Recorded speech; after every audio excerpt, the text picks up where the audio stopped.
Today we'll be discussing how to do a self-test for a deviated septum. My name is James at sleepplay.com. Once again, glad to have you guys back. Those who are joining us for the first time, how you doing? Those who are joining us for multiple times or are reviewing us again and again, we appreciate you very much. We're almost at 10,000 subscribers, just to let you know. Let's keep it coming, sharing and liking these videos.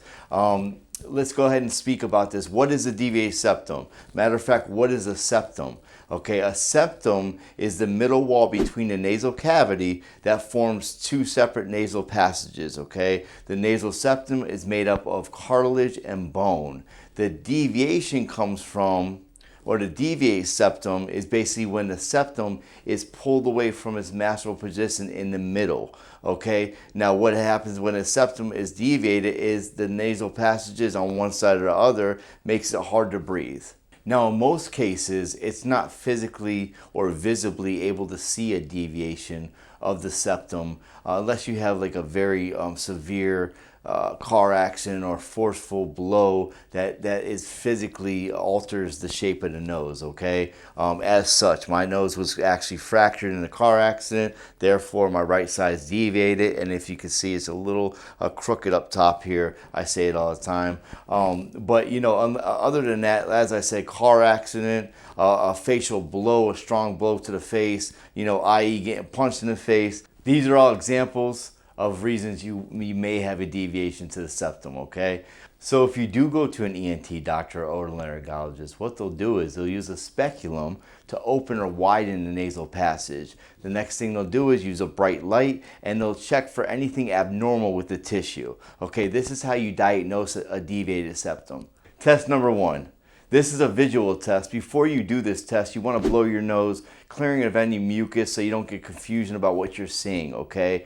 You're basically going to tip your head back in the mirror. You're going to look at the columella. That's the external wall between the nostrils, okay? You're going to make sure it's not pushing from one side to the other. Tilt it. That may be a sign of a deviated septum and a reason maybe to go to the doctor, okay, to get checked out. Test number two. This is actually a breathing test. Once again, you're going to clear your nose. If you have congestion or allergies, anything of that nature, you want to make sure that you clear your nose properly. And so what you'll do is with your finger, whichever one you want, you're going to block one nostril, okay? You're going to breathe through the other end, but make sure your mouth is closed. You'll breathe for about 2 minutes, taking mental note of any obstruction or difficulty breathing or the ease of breathing, okay? And on the other end, you're going to repeat the process. You're going to block your nose, you're going to breathe for 2 minutes, and you'll take note of the ease of breathing or if there's any obstruction, okay? This may indicate a deviated septum on one side or the other, and therefore, once again, this may indicate you going into the doctors and get checked up, okay? Now, in most cases, about 80% of people have a deviated septum. In most cases, it's not really noticeable and it's not really worth getting fixed at all.